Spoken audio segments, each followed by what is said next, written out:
My active starter, I'm going to do 200 grams in my bowl. And somehow I ended up with like the perfect amount, which never happens. Usually I'm having to scoop some out, put it back in my container. But I did get my little spatula thingy-mabob. I'm going to wipe down the sides of my sourdough starter just so that it doesn't dry on there and get nasty. Because when working with sourdough, it can get nasty pretty quick.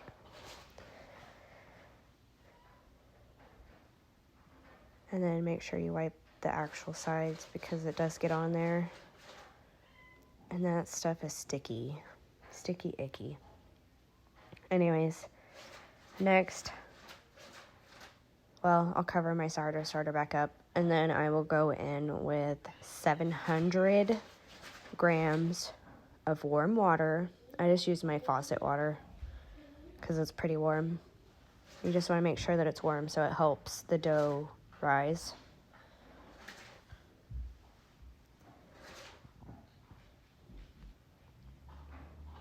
And I had to take a little Alani break because I'm tired. Yesterday was Monday, and the girls have been on spring break for the week, so it was hard getting up at 6 a.m.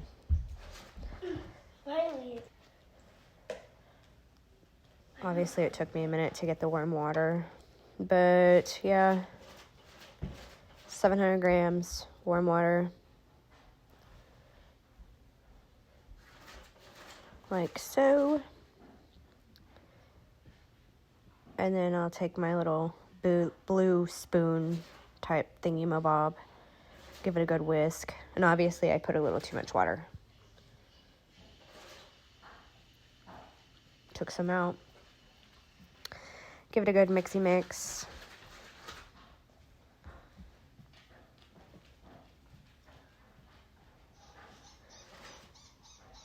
And then I go in with my King Arthur flour. I either use King Arthur flour from Sam's Club because you can get a pretty big bag for cheaper than what you get from Walmart.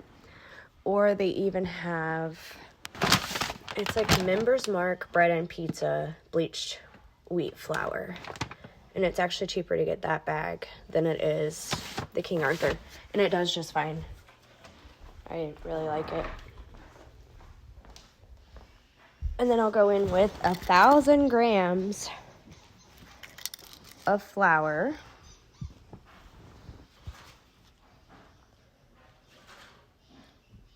You guys can't hear it, but I was watching Gossip Girl in the background. Obviously, something got my attention.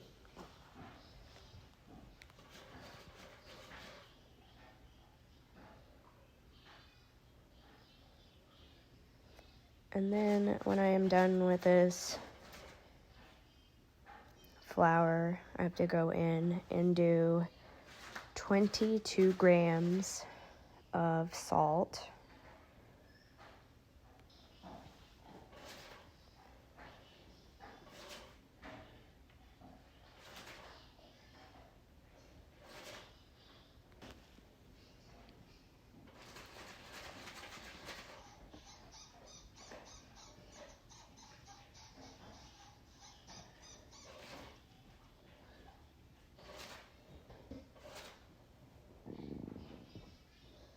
And then I get a bench scraper because I like to scrape down the edges after I give it a good mix. And generally, if I'm making sourdough for my family and I don't put on gloves unless I have nails. I don't like the way it feels up underneath my nails.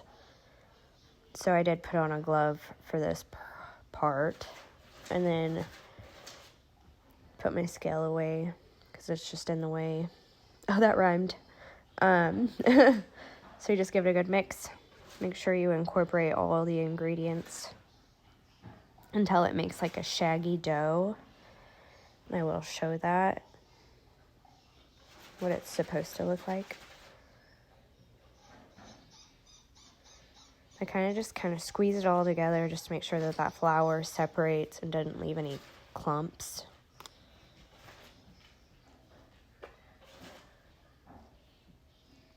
It's kind of a little workout if you think about it.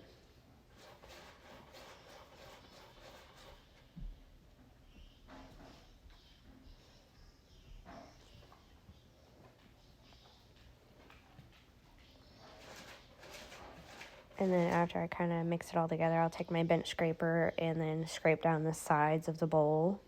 And that's the shaggy dough. That's what it's supposed to look like. And you're going to cover it with a bowl or plate or a lid, whatever, and let it rest for 1 hour. And then you will do your first stretch and folds. But in the meantime, I'm going to shred up my butter. And I wasn't sure if it was salted or unsalted, so I did both. One unsalted and one salted. And I did take it straight out of the fridge. You don't want it to be like at room temperature because it'll just melt away. But you just shred it up.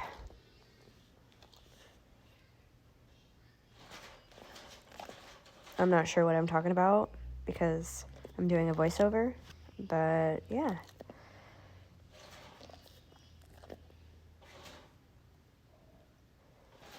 I don't think I've ever shredded butter before, so this was a new thing for me. But it went pretty quickly because the butter pretty much melted into my hand.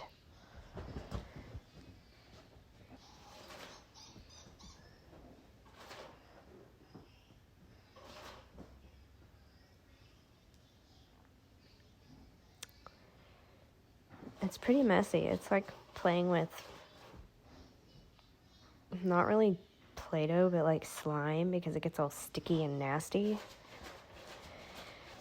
But I did do 2 things of butter because I prepped 2 loaves of bread.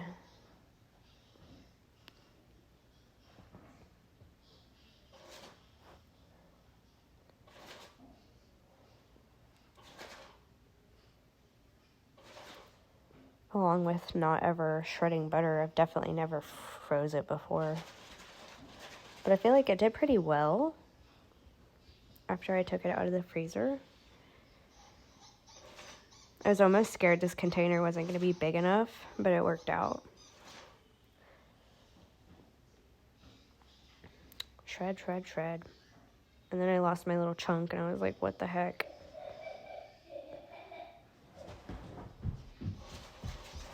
And then, yeah, there it is. I was like, oh gosh, it's not going to fit, but it did fine.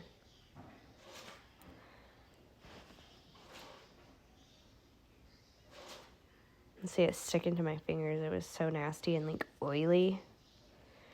And I put my lid on and then I stuck it in the freezer overnight.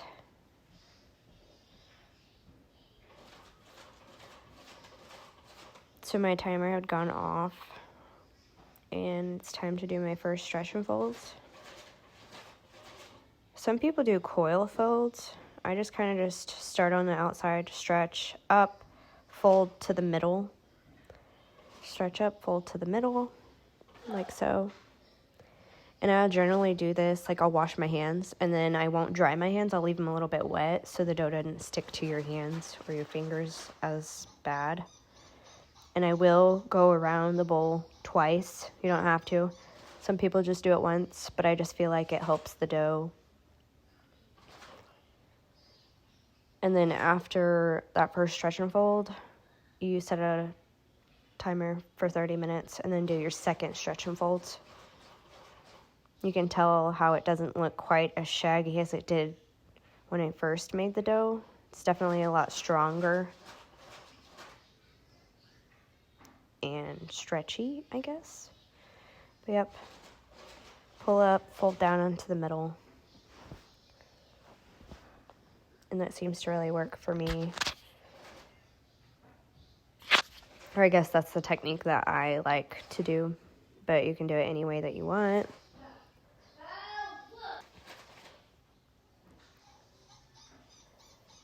And then cover it, and then you'll do one last stretch and folds in 30 minutes. Okay, so I love these mats because they come in handy, but nobody talks about how awful it is to clean these things because they're big and they're like awkward.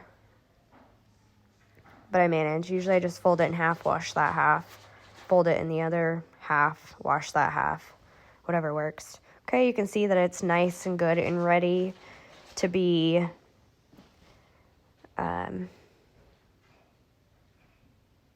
made into the loaves. And I see a lot of people, they like, oh, just let it come out of the bowl naturally or whatever. I like to help it because I'm impatient and I want it to just plop right out.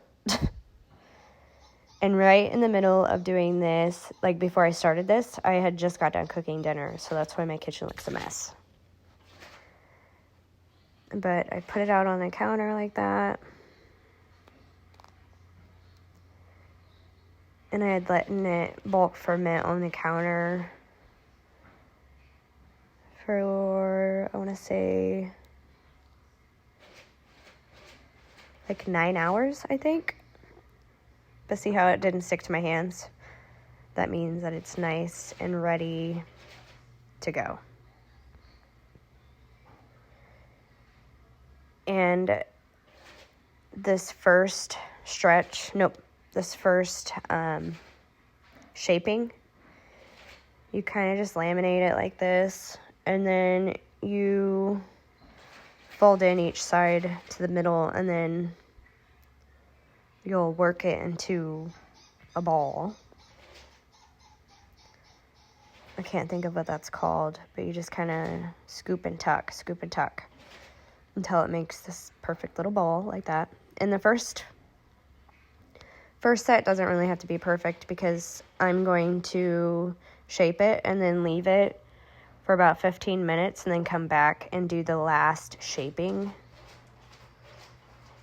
And that's when I will add in the butter or any inclusions that I want to do.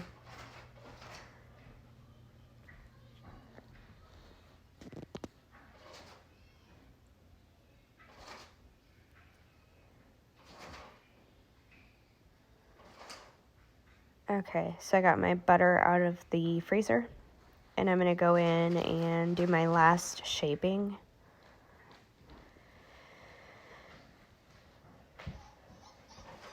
And I did leave my hands a little bit wet so that it wouldn't stick to my hands again. But you're going to laminate it.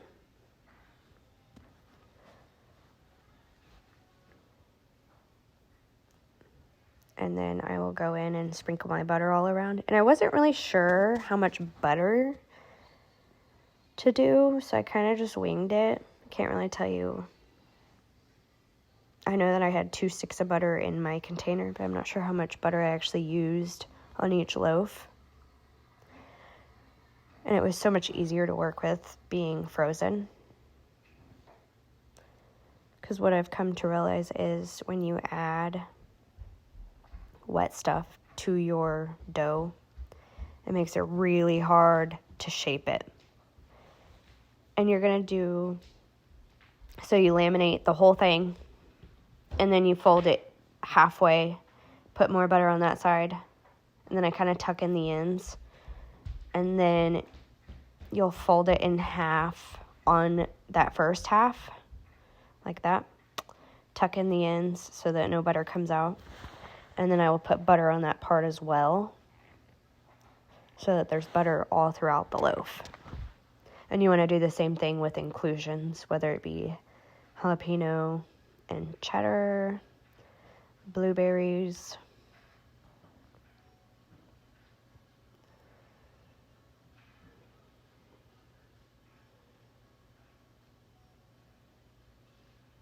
Just wanted to make sure it would be nice and buttery, as you can tell. It almost looks like cheese.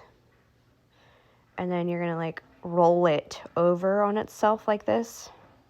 And then do that like tuck and roll like this. Yeah, tuck and roll until it makes that ball formation. And you know, when I first started making sourdough, when I watched a video of this part, I was like, that's intimidating. Like, that looks super hard. But once you get it down, it's super easy.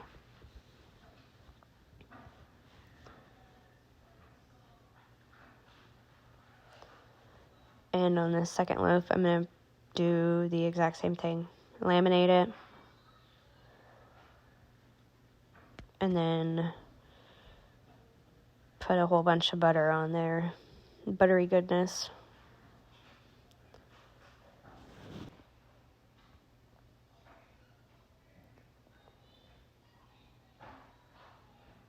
I kind of just use my fingers to really like work it into the dough so it didn't just like, when I fold it in half, it doesn't just flop in the middle.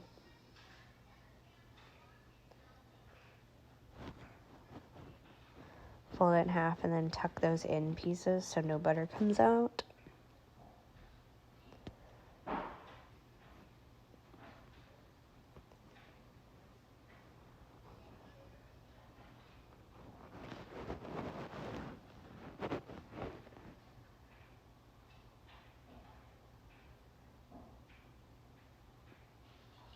And I think the 2 sticks of butter ended up perfect because it just worked out. And then I'm going to like tuck it in on itself and roll it. And then I will tuck and roll.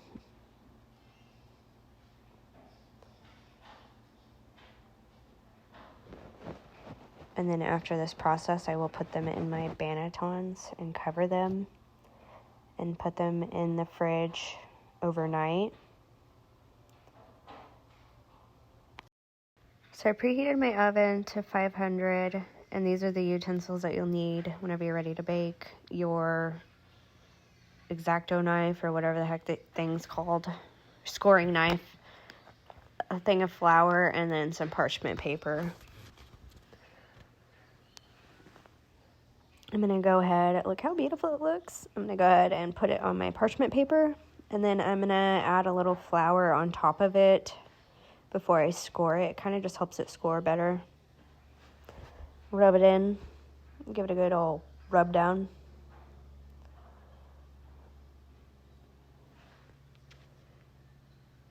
And then I will go in with my scoring knife. And you know, when you score your loaf, just do it however you want. You can do any design, or you can just do, you just want one really decent score on it so that it helps, I think they call it the ear of the loaf, so that it helps some of that moisture like come up out of the loaf to help it cook better.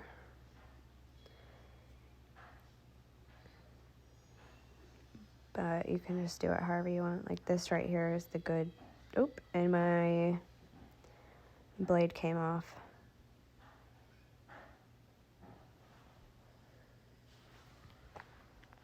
I wasn't exactly sure how to put it back on there, but we made it work.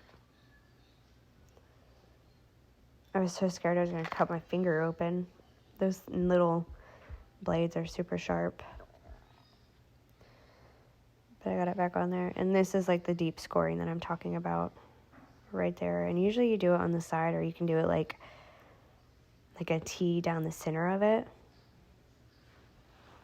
Doesn't really matter. I see some people do some beautiful scoring. I'm just not that artistic, I guess. And then my second loaf, do some flour, rub it in. And on this one, I was kind of like, oh, let's do something cute. So I tried to make a rabbit, just like the face and the ears. I wasn't sure how it was going to turn out, but I was just like, okay, let's try it.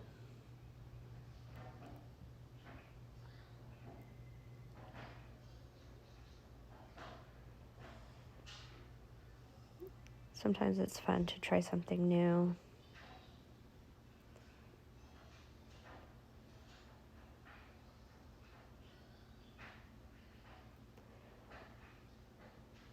And then I did kind of a scoring on the very edge. Not a scoring, but a deep score, in hopes that it would work out. And then I had to take my pans out of the oven and they had been in the oven for quite a while, preheating with the oven until it reached 500. And you are going to do 500 degrees for 25 minutes with the lid on. And then after that 25 minutes, you're going to drop the heat to 425 for about 15 minutes without the lid on. And I use my Dutch oven, and then I also have this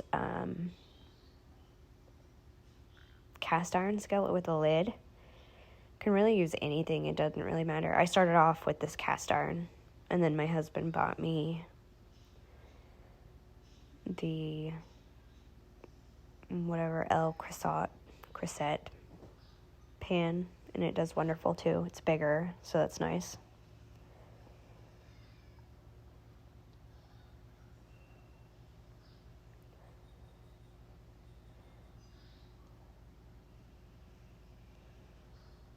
And then this is me dropping the heat to 425, and I will take the lids off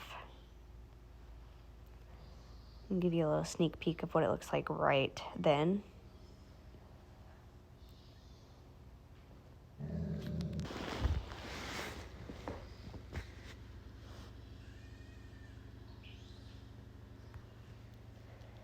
Then you stick them back in the oven without the lids.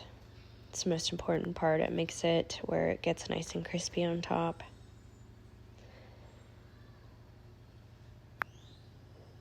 And in the meantime, right before I take them out, I will take my wire racks, cooling rack or whatever it's called, and place them. And these come in handy because they make sure that your loaf doesn't stay in a heated pan and burn on the bottom. And I also use pizza pans on the bottom of my oven so it doesn't burn.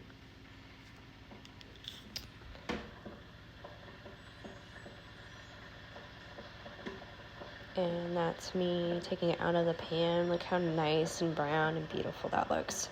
Oh, and I didn't realize how much butter was going to be in the bottom of my pans. Which is fine because I just kind of poured it over the loaf anyways.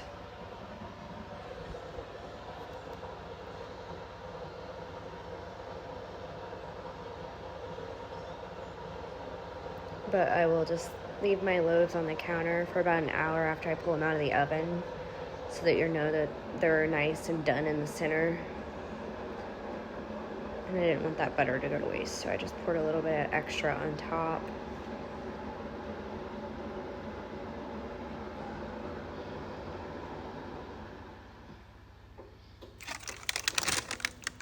Finishing product.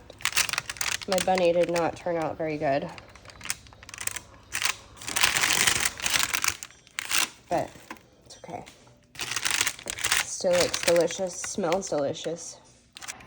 Okay, so it's been like an hour and I can't wait any longer. I've got to try it. It's actually still kind of warm.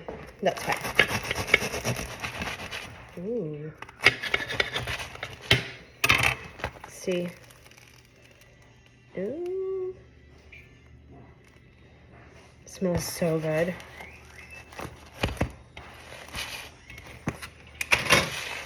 I cut myself a piece.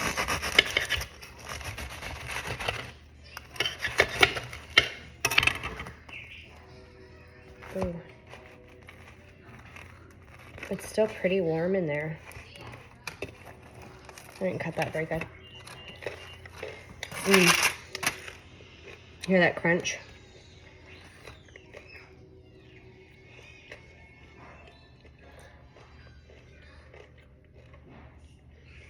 Yeah.